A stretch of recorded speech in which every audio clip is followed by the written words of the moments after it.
सत श्री अकाल सारियानू। देखिए, मैंने इस चैनल से पहले एक चैनल और बनाया था जिसमें मैंने एक्टिंग से रिलेटेड वीडियोस डाली थी। उस चैनल पे अब हम लोग काम नहीं करते, तो मैंने पुराना कंटेंट डाला है। अगर आपने ये वीडियो देखा है तो आप इसे स्किप कर सकते हैं। ये मेरा एक ऑडिशन है, इसके बाद रियल वीडियो शुरू होगी। तो वो कास्टिंग के ऊपर है, ऑडिशंस के ऊपर है कि दिल्ली में कहाँ ऑडिशंस होते हैं, कहाँ कास्टिंग होती है। तो मैंने शेयर की है वीडियो, तो अगर आपका कोई दोस्त यार एक्टिंग फील्ड में है तो आप उसे दिखा सकते हैं।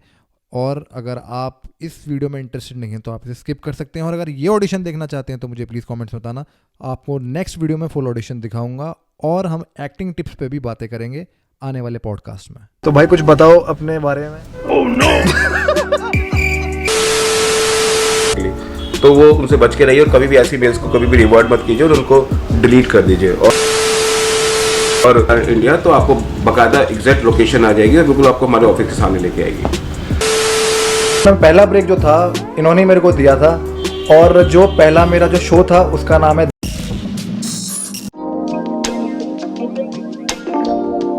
वीडियो बहुत ही इंपॉर्टेंट होने वाली है एक्टर्स के लिए, तो प्लीज़ पूरी वीडियो को पूरा देखना, बीच में से छोड़ना मत। और अगर आप मेरे चैनल पर नए हैं तो प्लीज़ सब्सक्राइब कर लो और वो जो रेड कलर का बटन है उसको दबा लो प्लीज़ यार, बहुत मेहनत लगती है वीडियो बनाने में, तो थोड़ा सपोर्ट करो। बाकी मैं आज आपको मिलवाऊंगा दिल्ली के नंबर 1 कास्टिंग डायरेक्टर से, जो हैं दीपक। एक्टर्स में क्या देखते हैं सीधा उन्हीं से जाके पूछेंगे। तो सबसे पहले मुझे क्या करना है, सबसे पहले मुझे केशव को लेना है, क्योंकि कालका जी जाना है और कालका जी अकेले जाना बहुत ही स्ट्रेसफुल है, क्योंकि दिल्ली में इतना ज़्यादा जाम जो लगता है। और आज का लुक के बारे में बताना, थोड़ी ज़्यादा मेहनत की है लुक पे।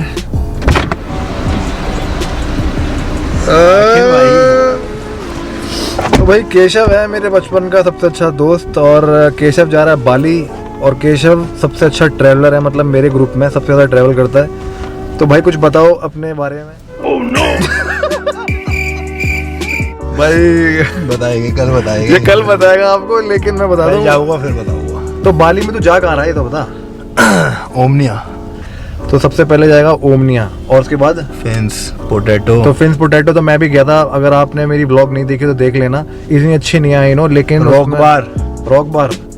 आई विल रॉक देयर बेबी। तो चले तो चलते हैं फिर, ब्लॉग को शुरू करते हैं।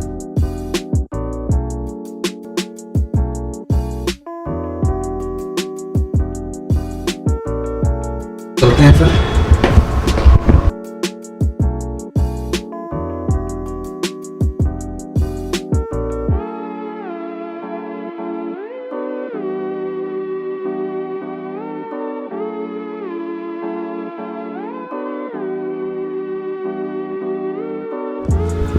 तो आइए फ्रेंड्स, मिलते हैं दिल्ली के नंबर 1 कास्टिंग डायरेक्टर दीपक मेहरोत्रा जी से, जिन्होंने पहला ब्रेक जो था इन्होंने मेरे को दिया था।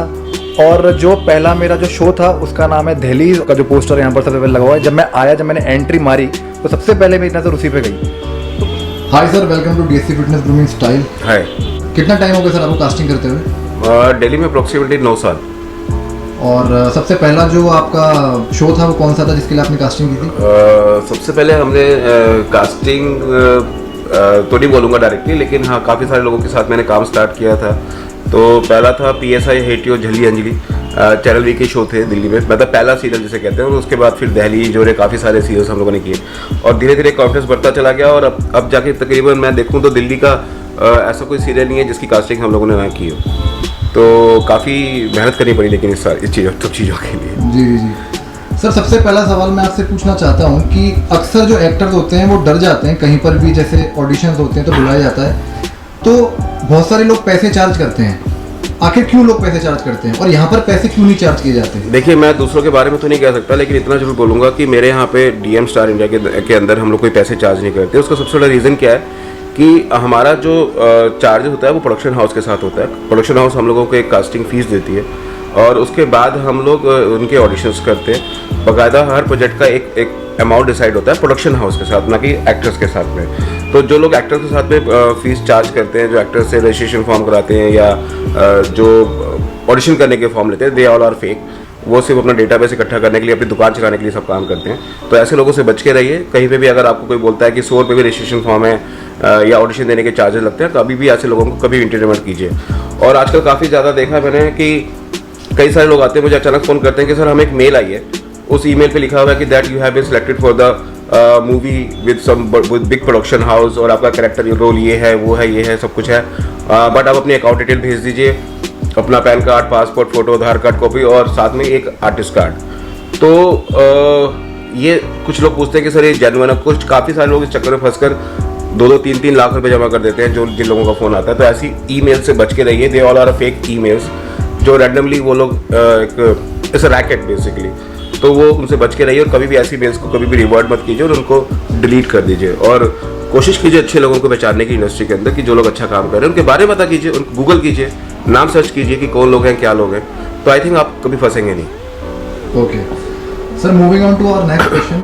आप कास्टिंग डायरेक्टर हो, तो आप एक्टर को किस नज़रिए से देखते हो? मतलब जब भी कोई एक्टर आता है तो सबसे पहले आप क्या उसमें देखते हो और कैसे उसे कास्ट करते हो? देखिए, एक्टर्स के नाम पे अगर आप बोलेंगे तो इस इंडस्ट्री के अंदर बहुत सारे करेक्टर्स रूल्स निकलते हैं, बहुत सारे, क्योंकि हीरो हीरोइन तो सिर्फ एक ही होते हैं, लेकिन पूरी फिल्म के अंदर अगर आप देखेंगे मूवी के अंदर तो कम से कम 40 से नॉर्मल 40 करेक्टर्स होते हैं। तो और आजकल के डेट में वेब सीरीज, टीवी सीरियल्स और टीवी कमर्शियल्स, डिजिटल फिल्म्स, काफ़ी बड़ा स्कोप है। दिल्ली की मूवी, साउथ मूवी और मराठी मूवीज़, बॉलीवुड मूवीज़ तो खैर हैं ही। तो काफ़ी सारा स्कोप है इंडस्ट्री के अंदर। जब कोई एक्टर हमारे पास आता है तो सबसे पहले हम लोग चेक करते हैं कि according to the script project जो हमारे पास आया उस प्रोजेक्ट के अंदर बेसिकली क्या रिक्वायरमेंट है। हमारे पास जब भी कोई ऑडिशन हमें करना होते हैं तो हमारे पास एक कैरेक्टर स्केच आता है, उस कैरेक्टर स्केच के अकॉर्डिंगली हम जज करते हैं कि ये एक्टर कहाँ फिट हो सकता है, कहाँ फिट नहीं हो सकता।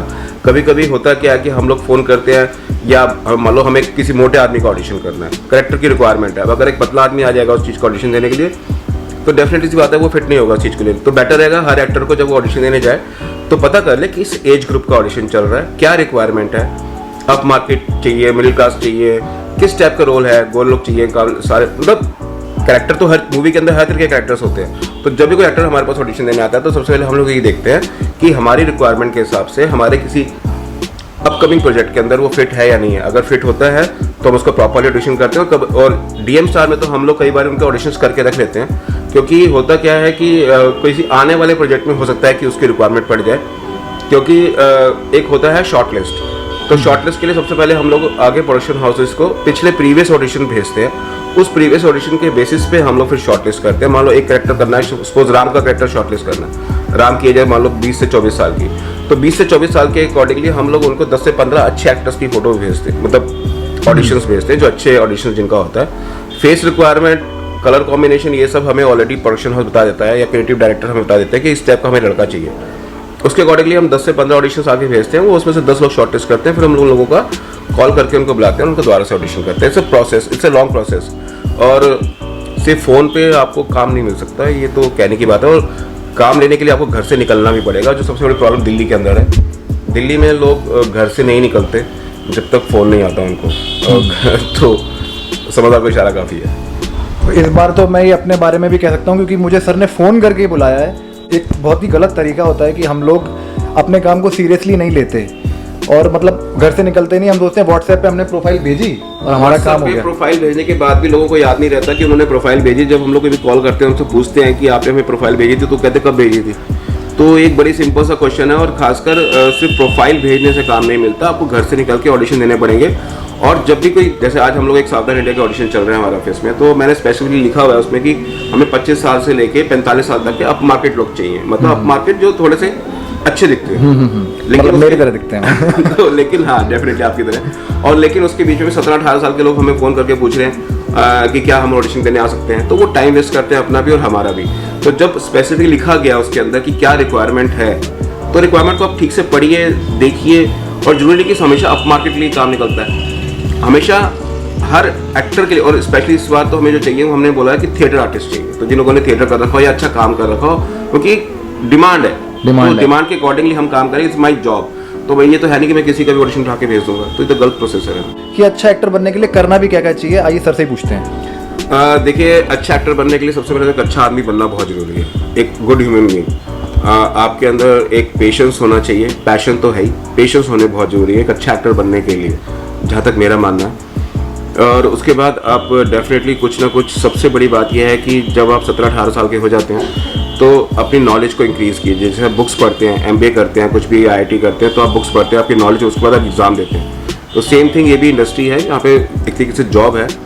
तो यहाँ पे भी आप सबसे पहले अपने आप की अच्छे से स्टडी कीजिए इंडस्ट्री के बारे में। आज की डेट में गूगल पे, यूट्यूब पे काफ़ी सारा डेटा है जहाँ से आपको पता चल सकता है 1956 में कौन सी पिक्चर को फिल्म फेयर अवार्ड मिला था, या 87 में किसको मिला था, कौन बेस्ट एक्टर है, कौन बेस्ट डायरेक्टर है, कौन बेस्ट प्रोड्यूसर है, कौन क्रिएटिव हेड है, कौन डीओपी है, कौन कैमरामैन है। ये सब नॉलेज आपको होनी बहुत ज़रूरी है। साथ में कौन सी मूवी कब बेस्ट अवार्ड कौन सी ईयर में मिला था, ये सब छोटी छोटी चीज़ें हैं जो आपको ग्रूम करती है। तो बेसिकली नॉलेज होना बहुत ज़रूरी है इंडस्ट्री के बारे में। और आने वाली फिल्म कौन सी होने वाली मूवी आने वाली है, कौन उसका डायरेक्टर है, कौन प्रोड्यूसर है, कौन प्रोडक्शन हाउस है, ये सब नॉलेज होना बहुत ज़रूरी है, जो अक्सर लोगों को पता ही नहीं होता। ना लोग इस बारे में रिसर्च करते हैं। इसके साथ साथ अगर आपको इंडस्ट्री में आना, तो मैं सजेस्ट ये करूँगा कि आप कुछ भी हो थिएटर जरूर कीजिए। थिएटर करने से एटलीस्ट आदमी खुलता है, एक उसके अंदर कुछ करने की इच्छा जागती है। अक्सर लोग ये सोचते हैं कि सिक्स पैक बन गए, चलो यार हम लोग हीरो बन गए और चल के पास हो जाते हैं, लेकिन ऐसा नहीं होता। थिएटर करना बहुत जरूरी है। अब एक आखिरी सवाल जो मैं सर से पूछना चाहता हूँ कि सर, अगर जैसे हमें जब सेल्फ स्क्रिप्ट मिलती है तो अक्सर लोग ये मुझे कहते हैं, मतलब जब मेरा ऑडिशन, जैसे मैं ऑडिशंस पे जाता हूँ, कि आप सेल्फ करके दिखाइए। तो सेल्फ से काम जो मिलने की जो संभावना होती है कितनी होती है? देखिए, सेल्फ ऑडिशन, जैसे आज हम लोगों ने सेल्फ ऑडिशन ही बोला हुआ है। सेल्फ ऑडिशन का मतलब होता है आपने कभी कोई स्क्रिप्ट के कोई ऑडिशन दिया हो, कभी कुछ आपने कहीं पे कोई दूसरी जगह पे कोई काम किया हो तो उसका ऑडिशन हो, स्क्रिप्ट हो। कुछ जगहों पे ऐसा होता है कि हम लोग स्क्रिप्ट्स को बेसिकली हम लोग नहीं डिस्क्लोज करते, क्योंकि कुछ स्क्रिप्ट काफ़ी कॉन्फिडेंशियल होती है। तो हम लोग प्रीवियस ऑडिशन के बेसिस पे जज करते हैं कि आदमी कितना अच्छा एक्टर है, कितना अच्छा एक्टर नहीं है। तो सेल्फ ऑडिशन बेसिकली आपको जज करने के लिए किया जाता है कि आप कितने अच्छे एक्टर हैं, और उसके बाद जब आप शॉर्टलिस्ट होते हैं तो दोबारा आपको एक फाइनल स्क्रिप्ट के ऊपर टेस्ट किया जाता है। कोई नया एक्टर है जिसे कोई नॉलेज नहीं है, कोई बॉम्बे से शिफ्ट हुआ है या कोई कहीं बाहर से शिफ्ट हुआ है, तो कहाँ से कालका जी में किस तरफ पड़ती है ये जगह? बेसिकली हमारा ऑफिस है कालका जी ब्लॉक में, G31 सेकंड फ्लोर। अगर आप गूगल पे लिखेंगे, सबसे बड़ा जो मैं आपको पॉइंट बता रहा हूँ, गूगल पे आप लिखिए DM स्टार इंडिया, आपको एग्जैक्ट हमारे ऑफिस की लोकेशन आ जाएगी। हमारा ऑफिस का टाइम है 12 to 6 ऑडिशन के लिए बेसिकली। और नियरेस्ट मेट्रो स्टेशन 2 पड़ते हैं, एक पड़ता है नेहरू इनक्लेव, जो लोग जनकपुरी साइड से वगैरह से आते हैं, और एक द्वारका से आते हैं, और एक पड़ता है गोविंदपुरी के लिए डायरेक्टली जो कनॉट प्लेस वगैरह साइड से आते हैं या फरीदाबाद से आते हैं। तो ये 2 मेट्रो स्टेशन काफ़ी नज़दीक है। अपोजिट मैकडोनल्ड्स हमारा ऑफिस है मेन मार्केट में, आफ्टर देशबंधु कॉलेज। तो अगर लेकिन आप गूगल पे लिखेंगे DM स्टार इंडिया तो आपको बाकायदा एग्जैक्ट लोकेशन आ जाएगी और बिल्कुल आपको हमारे ऑफिस के सामने लेके आएगी। तो आई होप आज आपको सारा ज्ञान मिल चुका होगा। और प्लीज़ जो भी अपनी प्रोफाइल्स होती है आप वो एक्टर्स को मत भेजा करिए, क्योंकि एक्टर्स आपको काम नहीं दिलाते, आपको काम दिलाते हैं कास्टिंग डायरेक्टर्स जैसे हैं सर। और किसी भी फील्ड में अगर आपको जाना है तो उसमें सिर्फ एक ही चीज़ काम करती है, वो है आपकी मेहनत और आपका एटीट्यूड। अगर आपका एटीट्यूड ठीक होगा तो आपको काम मिलेगा। और सर यहाँ पर गवाह हैं, गलत तरीके से कभी भी इंडस्ट्री में काम नहीं मिलता, और अगर आपको काम मिलता भी है तो वो बहुत ही शॉर्टकट तो काम कुछ भी नहीं होता। और सबसे बड़ी बात यह है, मैं हर एक्टर को बोलना चाहूँगा आपके थ्रू कि पेशेंस रखिए, और पेशेंस के साथ साथ अपनी नॉलेज को इंक्रीज़ कीजिए और अपनी मार्केटिंग भी कीजिए। खाली एक्टर बन के अगर आपको लोग आपको जानते नहीं तो उसका कोई फ़ायदा नहीं है। तो मार्केटिंग करने के लिए आपको लोगों से मिलना पड़ेगा, उनके घर जाना, उनसे ऑफिस जाना पड़ेगा, उनसे बात करनी पड़ेगी, उनसे हेलो है थोड़ी करनी पड़ेगी। कब किससे कैसी बात करनी, इस चीज़ का जरूर ख्याल रखिए, क्योंकि कभी कभी हो सकता है कि आप फ्री हो लेकिन मैं फ्री नहीं हूँ, और आप मुझे बार बार मैसेज करें यार तो शायद हो सकता है मैं इरिटेट हो जाऊँगा। तो आप मेरे रिप्लाई का वेट कीजिए, और मेरा क्या किसी का भी, और जितने भी दिल्ली में बाकी और भी लोग हैं कास्टिंग वाले जो काम कर रहे हैं अच्छा, उनके बारे में गूगल कीजिए और उनसे मिलने चाहिए और अपना ऑडिशन देके आइए। जो भी प्रोफाइल सेंड की जाती है वो एक ही बार की जाती है। अगर किसी भी कास्टिंग डायरेक्टर के पास टाइम होता है तो वो आपको रिप्लाई करता है, लेकिन कास्टिंग जॉब बहुत ज़्यादा हार्ड जॉब होती है, क्योंकि एक दिन में इतनी प्रोफाइल्स आती हैं कि आप सोच भी नहीं सकते। It's very tough job. मेरे पास ही कम से कम दिन में 100 से 150 प्रोफाइल व्हाट्सअप आते हैं, और उसके बाद इंस्टाग्राम पे अलग कास्टिंग DM स्टार इंडिया मेरा इंस्टाग्राम ID है, DM स्टार इंडिया हमारा इंस्टाग्राम ID है। लोग इंस्टाग्राम पे भी अपनी फोटो भेजते रहते हैं, व्हाट्सअप पे भेजते रहते हैं, फेसबुक पे भेजते रहते हैं, और हर जगह पे प्रोफाइल को सबको रिप्लाई करना इतना ईजी नहीं है। रिप्लाई करना आसान नहीं है। और एक बात और जो मैं बोलना चाहता हूँ कि जो काफ़ी बार मैंने मैसेजेस देखे भी हैं ग्रुप्स में कि लोग अपनी टिकटॉक वीडियो बना के सर भेज देते हैं। तो टिकटॉक वीडियो बनाने से कभी आपकी एक्टिंग स्किल्स इंप्रूव नहीं होती, नहीं आपको काम मिलता है इंडस्ट्री में। आपको ऑडिशन बनाने पड़ते हैं, आपको चाहे आप सेल्फ ऑडिशन बनाओ या ऑडिशन दो, आपको मूवीज़ देखनी पड़ती हैं, थिएटर करना पड़ता है। टिकटॉक बना के कभी भी आपको इंडस्ट्री में काम नहीं मिलेगा। और सर जो टिकटॉक बनाने वाले हैं आप उन्हें क्या कहना चाहोगे? अभी नहीं, टिकटॉक बनाने वाले अच्छी बात है, टिकटॉक बना रहे हैं, लेकिन मैं उनको यही कहना चाहूँगा कि टिकटॉक के साथ साथ गानों के साथ साथ थोड़ी एक्टिंग वीडियो भी बनाया कीजिए। क्योंकि और वो भी किसी और की आवाज़ में नहीं, अपनी आवाज़ में, किसी को कॉपी करने की जरूरत नहीं है। अपने सेल्फ अपने ऑडिशन बना के भी आप टिकटॉक पे डालिए, तो जिससे आपकी एक्टिंग के बारे में पता चलेगा। क्योंकि टिकटॉक पे काफ़ी अच्छे अच्छे फेसेस हैं, मैंने देखा है, और एक दो बारी लोगों को मैंने टेस्ट करने की कोशिश भी की, बट बाई चांस मैं फेल हो गया। जिन लोगों को मैंने टिकटॉक के ऑडिशंस मैंने मंगवाए थे तो वो अप टू मार्क्स नहीं थे। बट येस, ऐसा नहीं है, अच्छा टैलेंट है टिकटॉक पे, लेकिन शायद वो सिर्फ अभी डांस ही कर रहे हैं। तो मैं तुमको या गाने गा रहे हैं तो मैं उनको कहूँगा कि थोड़ा अपनी एक्टिंग की वीडियो बना के भी डालना शुरू करें तो बेटर रहेगा। मतलब मैं जैसे होता है कई बार क्या होता है, जैसे ऑडिशंस मांगे जाते हैं तो ऑडिशंस की जगह लोग टिकटॉक की वीडियो भेज देते हैं। नहीं, वो गलत है, वो टिकटॉक की वीडियो से कुछ फ़ायदा नहीं है। तो चलिए फ्रेंड्स, आज की वीडियो में इतना ही। सर बहुत बिजी हैं, फिर किसी दिन मिलेंगे, एक अच्छा सा इंटरव्यू एक और करेंगे अगर डिमांड आएगी तो। और अगर आपको ये वीडियो पसंद आया तो please like, share and subscribe.